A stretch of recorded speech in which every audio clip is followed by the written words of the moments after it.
في هذه التغطية المباشرة والخاصة والمفتوحة معنا. نرحب باتصالاتكم ومشاركاتكم عبر الهاتف على أرقام أسفل هذه الشاشة، وكذلك نرحب بضيوفي الكرام أدباء وفنانون وسياسيون ونشطاء منهم معي هنا بالاستوديو، سيكونون معي على مدار ساعتين متكاملتين. وأيضا سنبدأ بالترحال المغربي مع بلال نزار ريان في هذه التغطية المباشرة. نتحدث في حضرته مع أطيبها وأكثرها عبقا من رائحة المغرب والوطن العربي. بداية بعد أن طبعا أتممنا هذه التسليمات عليكم جميعا، سأنتقل إلى ضيفي مباشرة لأقول له صباح الخير. بداية بلال، صباح وكل عام وأنت بخير. أنت بالصحة والسلامة، الله يبارك فيك. بلال، زدتني شرف على شرف على شرف. الله يزيدك شرف. رحم الله أباك المجاهد. تعيش الله يخليك. وهذا فخر على فخر يعني في هذا اللقاء الطيب والحضرة الطيبة، وسننتقل معك إلى الحضرة الأكثر طيبا بالمغرب إن شاء الله. حياكم الله. ويعني بداية صباح الخير لك ولجميع المشاهدين الأعزاء، وكل عام وأنتم بخير. يعني اسمحي لي أن أهنئ أمتنا العربية والإسلامية عموما وشعبنا الفلسطيني في كل مكان بهذا العيد المبارك. أسأل الله أن يعيدها علينا وقد تحررت بلادنا من دنس الاحتلال المجرم، وأن يعم الأمن والسلام والهدوء على بلادنا المنكوبة من المحيط إلى الخليج بإذن الله تعالى. حقا له من شرف عظيم جدا. طبعا مشاهدينا، بلال ذو حضرة فكرية ونقدية، شمولي عميق في تناول القضايا المجتمعية عامة والدينية خاصة.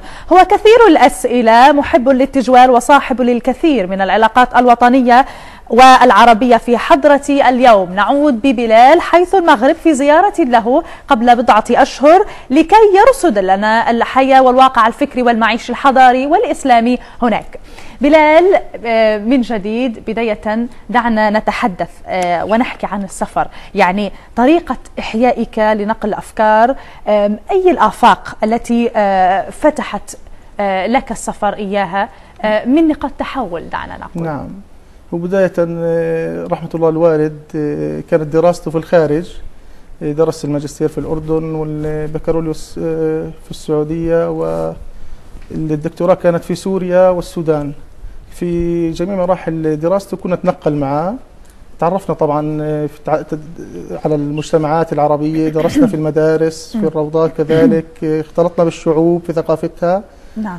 إلى أن عدنا إلى غزة هنا، يعني كانت آخر عودة في 94، ويعني جاءت السلطة وصار الأمر صعب أنه نسافر.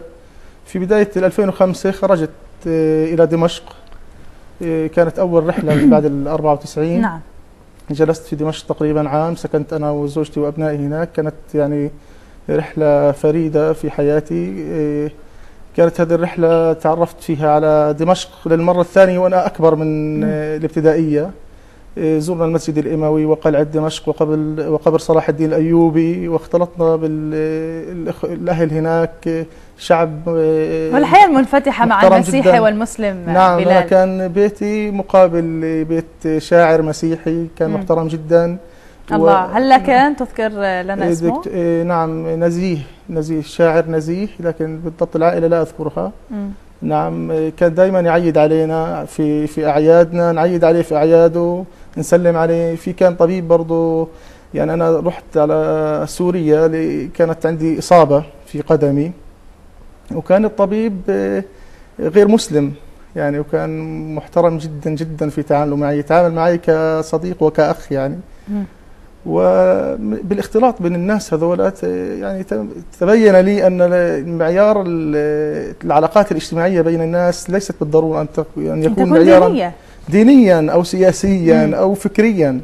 الأصل في الأفكار أن تتشارك لا تتحارب يعني، وما يجمعنا أكثر بكثير ما يفرقنا، وأكثرها الأخلاق. نعم. نحن نرى في ناس كثير جدا يعني لا يحملون أي فكر، لا شرقي ولا إسلامي ولا عروبي، عندهم أخلاق ما شاء الله متميزة جدا وأمينة ومتقنة في صناعتها إلى أبعد الحدود. طبعا تميزت بلال ضمن هذه الرحلات والجولات والمعايشة والتعايش مع هذه المجتمعات المختلفة ثقافيا وفكريا ودينيا بالفكر وتعزيز النقد والكتابة، لديك متابعة جيدة جدا ولا بأس بها، عدد يعني لا بأس به على المواقع الاجتماعية بكافة أشكالها، وقد تناولت بشكل أو بآخر مواضيع الفقهية في الدين الإسلامي. هل هذا الأمر هو الذي أعطى لك ربما الإشارة أو المقام لأن تتحدث بهذا العمق، يعني بالخروج عن السطحية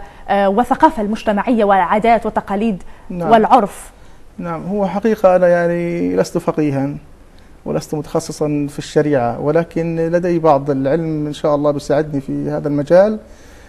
في بداية الحديث عن هذه الأمور خاصة الظواهر المجتمعية، وكانت يعني أبرزها حقوق النساء مثلا في البلد، وحقوق الشباب والتغييب الكبير لدورهم في المجتمع. مظاهر مجتمعية أيضا. نعم، كانت يعني عندنا عادة تجير الفتوى للأسف، تجير في غير صالح الجمهور، ويود الناس أن يقولوا يا أصحاب هذه الفتاوى للجمهور إذا لم تسمع كلامنا فأنت مخالف، ليس منا ولسنا منك. بالضبط يعني. وأنا ضد أن تشهر سيف الفتاوى، أنا مع أن نتحاور بالفكر بالعقل. جميل. وإن شاء الله سنصل لنقطة وهذا مشتركة الفكر يعني. والعقل ذهبت به حيث المغرب. نعم.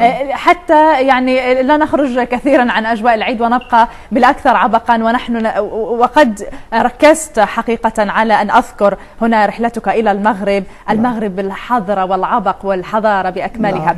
طبعا زرت بلاد الدار البيضاء وفي المغرب والرباط وهي المدينة الاقتصادية، زرت الحسن الثاني، والدار البيضاء هي المدينة الإدارية وتاريخية أيضا، شالة تاريخية وهي توأم للبلدة القديمة في القدس. صحيح. وكنت من إثر اندهاشك تمشي في شوارع المغرب وتقول بالعربية بين نصين: إيش هاد شعب مثل اللوز وبلد لوز. نعم. يعني كيف رأيت المغرب وهذا الاندهاش؟ ما الذي أضافته المغرب لك حتى خرج لأن يغير بلال فكريا وثقافيا أيضا؟ نعم، هي الزيارة كانت مقررة لحضور مؤتمر عن الصراعات في الدول العربية وأثر الشباب العربي في إصلاح هذه الصراعات، كانت الزيارة مخطط لهذا في الأساس، لكن تعذر حضور بعض المشاركين من الدول العربية بسبب الأحداث السياسية، فحولتها إلى زيارة سياحية وزيارة بعض الأصدقاء. خير ما فعلت. نعم، هي كانت أفضل يعني للأمانة. فتعرفت هناك، يعني كان الأصدقاء أغلبهم من متابعين على الفيسبوك، والأصدقاء على الفيسبوك كذلك. بدينا جولتنا بالدار البيضاء بالانتقال للرباط وشمال المغرب. وجدت أن المغرب متنوع في كل شيء، يوجد تنوع فريد جدا حقيقة يعني. الله. نعم، تنوع سواء تنوع جغرافي، عندك البلد نفسها فيها في نفس الوقت من الشرق إلى الشمال والمغرب إلى الجنوب مختلفة. نعم، 4 فصول في نفس الوقت، عندك شتاء، عندك خريف، عندك ربيع، عندك صيف في نفس الوقت. تنتقل من الشمال إلى الجنوب يكون فصل مختلف تماما، من الشرق إلى الغرب فصل مختلف تماما. وهذا حدث معي شخصيا يعني. وفي نفس الوقت في تنوع في أفراد المجتمع نفسه. نعم. هذا التنوع بيفيد المجتمع وبيثريه فكريا وبيزيد ترابطه أصلا، وبيزيد إنتاجه الحضاري والتاريخي والفكري. كريمة صقلي وهي فنانة مغربية عريقة قالت مرة أن الانفتاح الطبيعي في المغرب أدى إلى وجود الانفتاح الفكري. أكيد، تأكيد. أنا مع أنه التفكير خارج الصناديق المغلقة، وما يكون في توابيت أو أمور مقدسة يتم الحجر عليها بين الجمهور، خاصة بين العامة. يعني الأصل فينا أن نطرق كل القضايا دون خجل أو وجل، وأن لا نخجل مما يطرحه الشباب مثلا. يعني للأسف بعض القضايا تناقش داخليا بين الشباب مثلا، سواء على الفيسبوك أو في المجموعات أو في المنتديات الشبابية، لكن لن يسمح أبدا المجتمع سواء كبار السن أو شيء زي هيك أنت تفكر في هذا مطلقا. أنت إذا فكرت مجرد التفكير فيه أنت بتكون خارج عن المألوف، خارج عن قيمك، وللأسف يوضع كمان خارج عن الدين رغم أنه عرف وليس وتجير الفتوى في هذا المجال. تجير الفتوى لإخراجك عن الدين للأسف. طبعا أنا أقول إنه التنوع الفكري الموجود في المغرب بين الأمازيغ، بين الشمال نعم. المختلف تماما، الأندلسي، بين الشرق، بين الغرب، هذا التنوع إضافة نوعية جدا للمجتمع. للأسف أنا كل ما يعني أتذكر المغرب أتحسر على واقعنا في غزة. إحنا في غزة نعيش في قالب واحد، كلنا متشابهون 100%، سواء كنا مختلفين سياسيا فكريا، ما في فرق أصلا يعني. هل تؤمن بلال بأن في غزة حصار ثقافي وليس الحصار فقط اقتصادي أو مادي؟ نعم، أنا أؤمن أن الحصار ثقافيا واجتماعيا. يوجد بعض العادات والموروثات يجب أن تغير، ما لها علاقة بالسياسة مطلقا. لا أصل لها ولا هوية أيضا. ولا أصل لها ولا هوية. أنا أشكرك جزيلا. يعني أحد وافقني أخيرا. طيب، إلى عروس الشمال المدينة الساحلية طنجة، ما سر أغنية يا طنجة يا عالي؟ نعم. التي كنتم تسمعونها أنتم وعبد اللطيف الهناوي، نرسل له تحية. نعم. من الكتاب ومن غزة إليك عبد اللطيف. هو كان مرافق لك وصديقك عزيز جدا، وهو مغربي ابن الراشدية. نعم. طبعا وابن الجنوب ويعمل دكتور. نعم. وأخلاقه سامية جدا، ربما أخذت الكثير منه حتى أصبح الأمر عمومي. قال لي عبد اللطيف أيضا، هذه المعلومات مسربة بلال، قال لي أن في زمن التسريبات أصلا أول عشاء كان لك في طنجة هو البرقوق المجفف. نعم. وقد عجبت واندهشت من المياه الباردة في طنجة. نعم. ومن هوائها الساحر. نعم. هذه المدينة الساحرة ليلا. نعم. حدثنا عن طنجة. طنجة مدينة عريقة على مدار التاريخ. كنا نعرف أنها في أقصى شمال المغرب، تبعد عن الأندلس تقريبا من 10 كيلو 14 كيلو متر مربع يعني. لا شيء. نعم، لا شيء. أنت يعني أنا يوجد هذا العشاء الفاخر الذي تعشيت مع الأخ عبد اللطيف ومع الحبيب الأستاذ طارق وابنته الجميلة تسنيم. جلسنا، كنا على ساحل البحر، وفي يعني في نفس المكان كنا على ساحل البحر، وخلفنا مباشرة الأندلس، أضواء الأندلس موجودة. الله. نعم. وفي نفس المكان يوجد يعني 4 محميات طبيعية أو 4 مظاهر طبيعية جميلة جدا. كان موجود بحر، الجبل، الغابة، بحر وغابة وجبل. والله أعلم. يوجد نهر وشلال. نعم. لا نهر. في شلالات في شفشاون. في شفشاون. في شفشاون وأشقور. نعم. أنت قاعد في يعني قلت حتى سبحان الله ما هذا الجمال يعني. إذا كانت هذه الجنة في الدنيا، شيء خيالي. نعم، إيش موجود في الآخرة؟ عن جد يعني ما شاء الله مكان جميل جدا. طيب، من تنوع المغرب اللي ذكرت لك إياه، تنوع الفريد، تنوع الطعام. الطعام عندهم مختلف تماما عن المشرق وعن باقي دول المغرب العربي. يزينون الطعام بالبرقوق واللوز والمشمش، وفي نفس الوقت أنت تتذوق الطعم الحلو مع الطعم المالح أو الحادق يعني. الله. في الطعام نفسه يوجد تنوع، فما بالك في المجتمع. الله. يعني في الصحن الواحد يوجد مكسرات، يوجد فواكه، يوجد خضروات، يوجد لحوم. شيء جميل وطيب جدا. من أبرز صفات الشعب المغربي ما هي؟ والله هو شعب مضياف جدا، شعب كريم، شعب أصيل، يعيش القضية الفلسطينية بكل تفاصيلها، بأدق التفاصيل. وأنت تفتخر وأنت تتجول في المغرب، وهذه حقيقة. يعرفون أكثر منا عن القدس بلال. أشهد لله هذا واضح. أنا وجدته يذكرون لك أبواب القدس، يعددونها، يقول لك أنا لدي حارة في القدس، لدي باب المغربي والحارة المغربية. نعم. وسأعود يوما ما، ولديهم يقين بإذن الله تعالى أن يعودوا. قابلنا بعض الحجاج هناك يعني من كبار السن، كان يحدثنا عندما يذهب يحدثهم أبائهم عندما يذهبون إلى الحج، يجب أن يقدسوا حجتهم. الحجيج في مكة يجب أن يقدسوا الحجيج في القدس. نعم. وعلى مدار التاريخ المغرب معروف بانتمائه العربي وانتمائه الإسلامي، انتمائه للهوية القومية اللي موجودة عندهم. أنا للأمانة كنت أتمنى أن أستمر في الزيارة أكثر، ولكن للأسف الأوضاع السياسية وإغلاق المعبر ومصر نعم أجبرني أن نعود مبكرا. نعم. سنعود إليك حيث اللهجة المغربية. نعم. وقد يعني انتظرناها بزاف، بدنا شوية مصطلحات مغربية عشان يشكل الجلسة. جميل. ولكن دعنا نأخذ هذا الاتصال الهاتفي معي. السلام عليكم. وعليكم السلام. أهلا بك من الزوايدة من غزة. من معي؟ بهاء الدراوي. أهلا بهاء. بمناسبة العيد أتقدم بأحر التهاني والتبريكات إلى عموم الشعب الفلسطيني خاصة،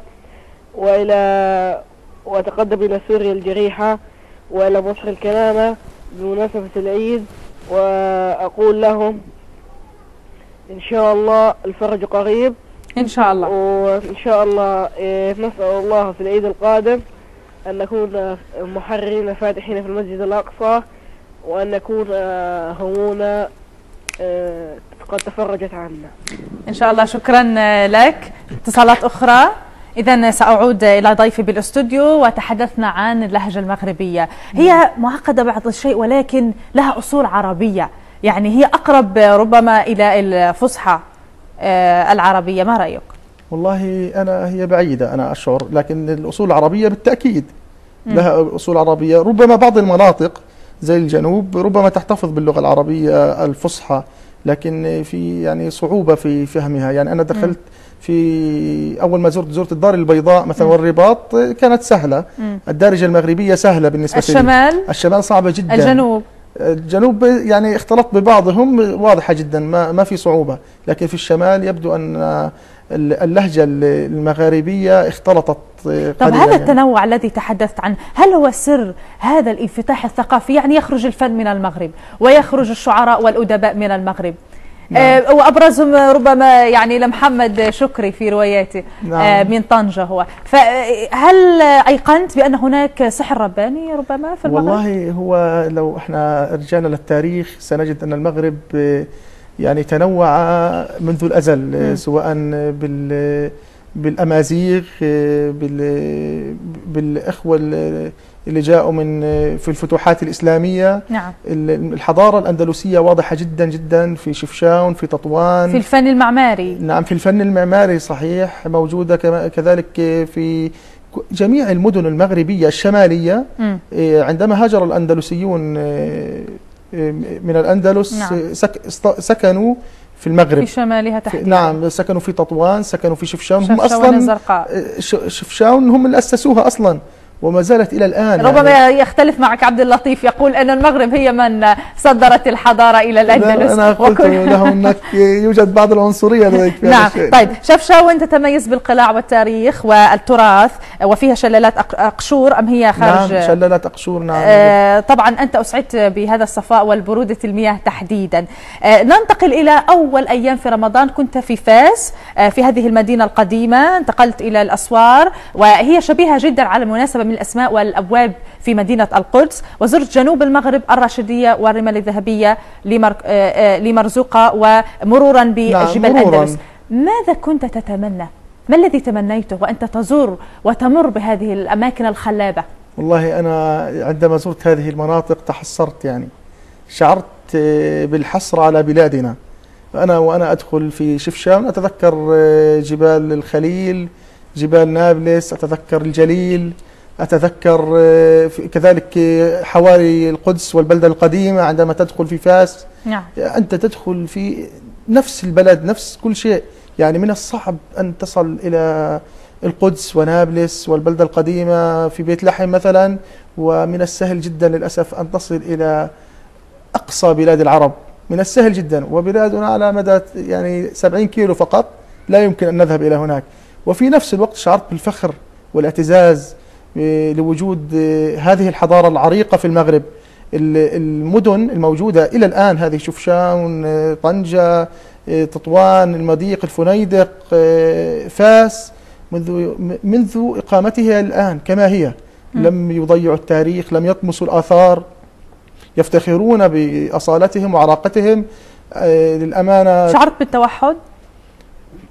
يعني هم يفتخرون بجذورهم ولهم الفخر. أنا كنت أقول للمغاربة يجب أن تفتخر بأنك مغربي. نعم. هذه بلد، يعني أنا الحمد لله تيسر لي أن أسافر إلى عدد كبير من البلدان، سواء عربية أو أوروبية مثل تركيا. يعني الوحدة الفكرية هل هي أغلب عليهم؟